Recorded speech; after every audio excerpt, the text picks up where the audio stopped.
Square Enix claims Crystal Dynamics was the wrong fit for disappointing Marvel's Avengers. Now, Really?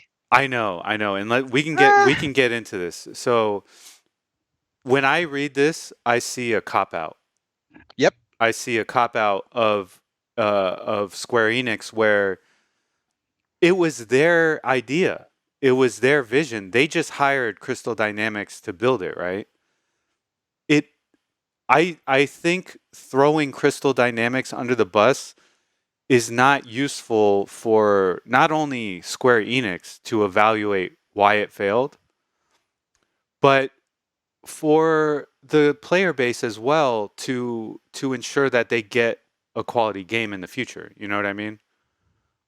So let's look at. It was actually in a podcast, I believe. But let's read this. Marvel's Adventures was an ambitious title for us in that we took on the game as a service model, Matsuda said. We overcame a variety of unexpected difficulties in the final phase of the game's development, including needing to transition to work from home due to the pandemic. We were able to surmount these challenges and release that game, but it is unfortunately not proven as successful as we would have liked. Nonetheless, taking on the game as a service model highlighted issues that we are likely to face in future game development efforts, such as the need to select game designs that mesh with the unique attributes and tastes of our studios and development teams. So see right there, they're shifting the blame onto the developers, and that Yes. is a very dirty move. May, may, may I say something Yeah, though? yeah. And I mean, granted, I haven't read the entirety of the what's it called? Oh shoot, the article. Yeah.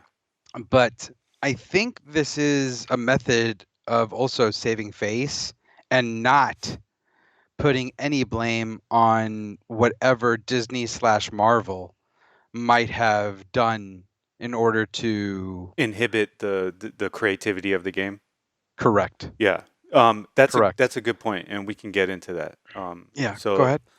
While the new challenge that we tackled with this title produced a disappointing outcome, we are certain that the game as a service approach will grow in importance as gaming becomes more service oriented. How we go about creating new experiences by incorporating this trend into our game design is a key question that we will need to answer going forward.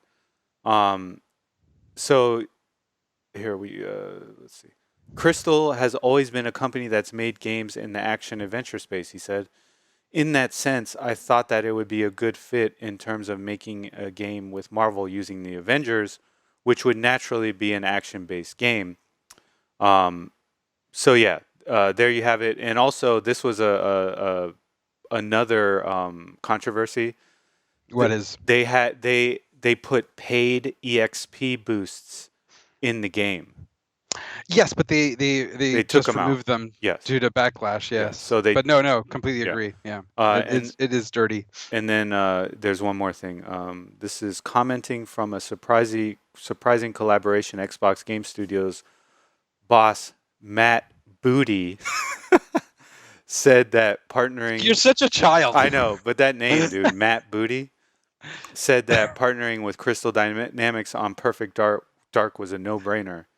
Uh, it was not a standard situation because they're not usually out billing themselves as sort of a code development studio like many places are.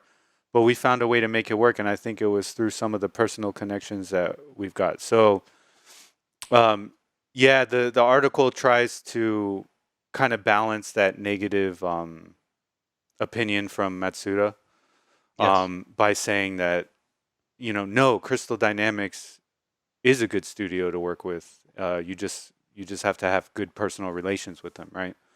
Yes. Um, Now that being said, let's go into this because you're right. To me, it seems like he's throwing Crystal Dynamics under the bus to save face, and we don't know all the details. We don't know how restrictive Marvel or Disney was with the design of the game because they like everything to fit into this Marvel Cinematic Universe, right? Which doesn't really work for some games. Hence, like Marvel vs. Marvel Capcom vs. Capcom Infinite. Infinite. Yes, I was just about to go yeah, there. which is a comic book style game, right? If you change the comic book aesthetic, it just doesn't work. So, with that all being said, what do you think? What do you think about this? Wait a second. Wait. I thought you were going to add something because I already said about the whole saving face situation against, and then not including Disney and Marvel. I mean, Well, so I one mean, thing like in general, like the future of like them using games as a service. I guess we can get into that now. Like, what do you think? Like, do you think that because he seems adamant, he seems very adamant to have a successful game that runs as a service, right? So I don't think that yes, Marvel's Avengers is a complete failure. And this is no disrespect to the people who enjoy the game. If you enjoy the game, that's fine. I'm not criticizing you. I'm just saying that they didn't do the game a good job in the way they designed it and implemented it. But and I'm not blaming Crystal Dynamics fully for that either. I'm blaming a lot of the people on the top because it seems clear to me that their main focus is the business model of games as a service, right? He wants a game that generates a lot of money. That's what it seems like to me. Um, so I don't I know what's your opinion on it because he seems like he's not going to give this up. Like they're going to come out with a new games as a service in the future. I'm guessing. That's my bet. um to be honest, I don't know enough about the history of Marvel games because I do know that there are some Marvel mobile games. That Yes, one like there's a lot. fighter, yeah. And in all honesty, I think Square Enix, at least their mobile division, has been successful in that gotcha games as a service system that way. Yes, yeah, Not in terms of like the console games as a service, but in terms of their mobile division really being successful in that regard. Like they've got darn, like how many do they have? They have Brave Exvius, they have what's it called? Near Final Fantasy Opera Omnia, Final Fantasy. There's another one I forget.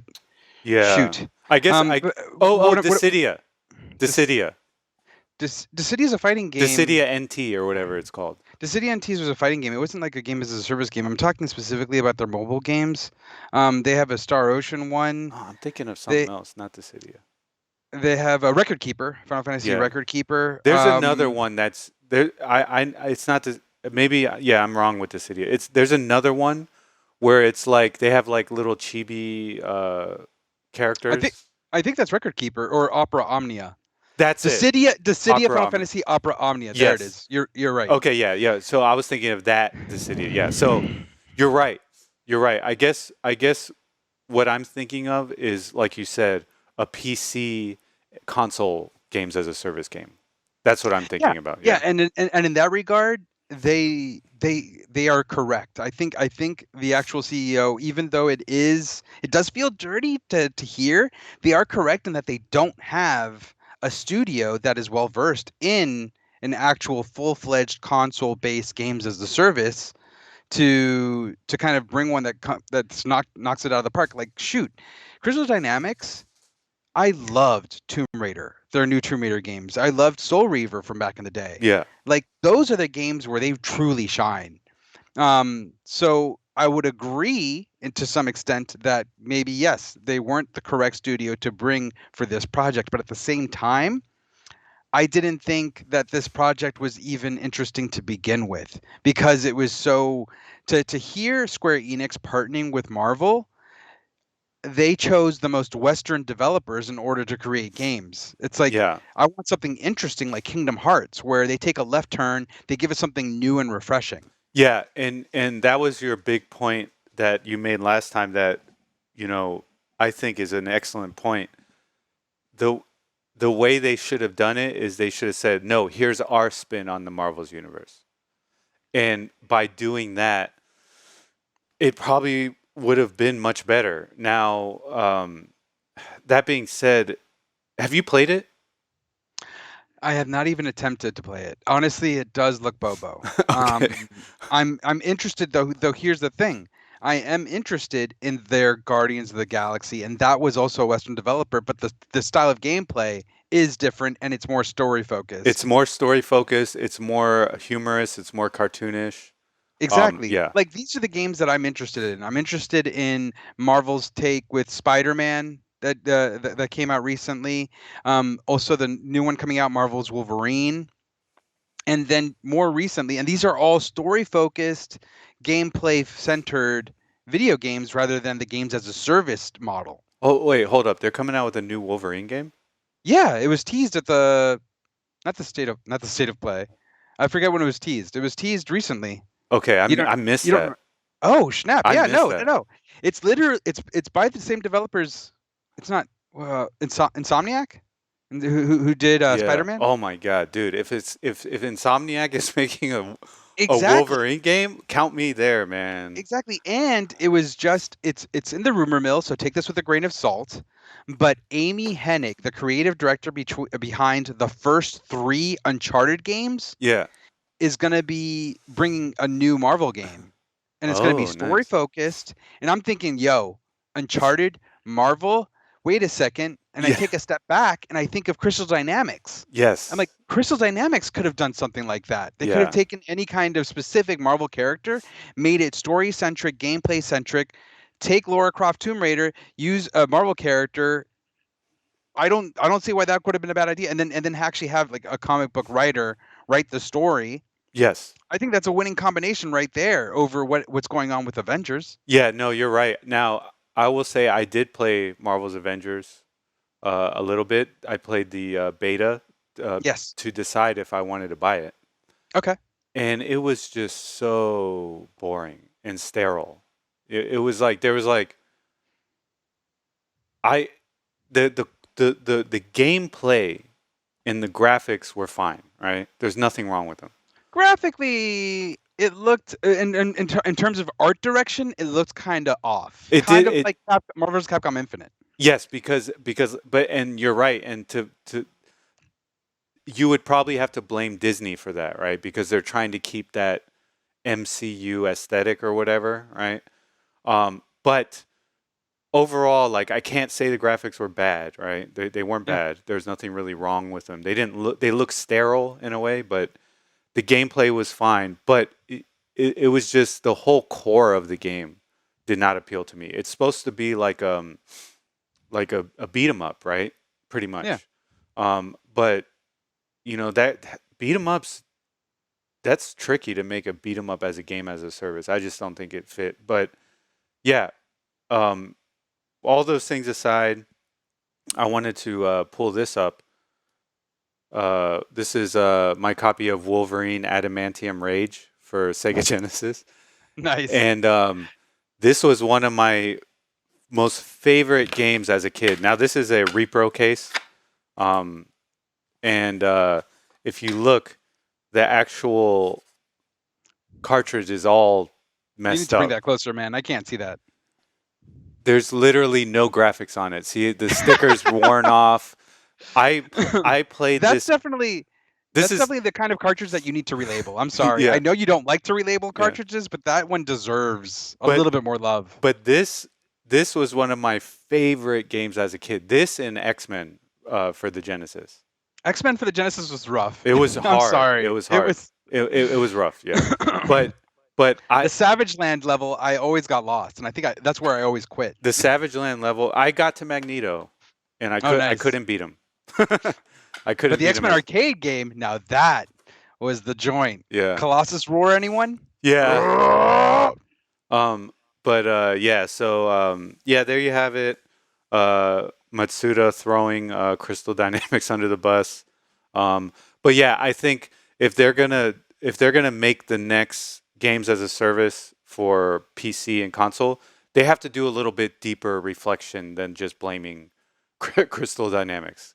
I Well, but not just that, but also really internally think about where their strengths lie and where their successes came from. yes, Because just from the onset, taking in Crystal Dynamics and being like, yeah, do this, that already seems like an ill-fated endeavor. Yeah. Their successes lie in something like Final Fantasy 14, and that is a game as a service. Why not make an Avengers MMO? Uh, It may uh, maybe I mean there's the only like superhero MMO that I think was DC, successful was DC, yeah. yeah, And that people still play it.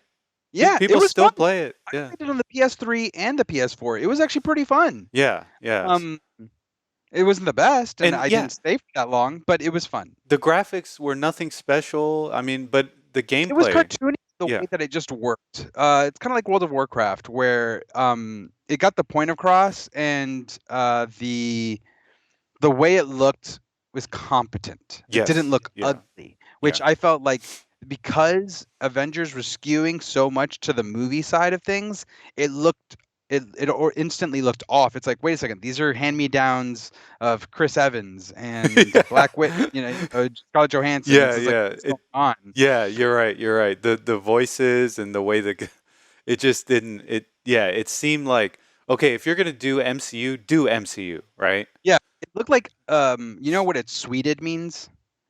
It's sweeted? Yeah, sweeted. No, what's that mean? Sweeted, I believe, comes from a movie called Be Kind, Rewind, Mhm. and at least that's where I first was introduced to the term.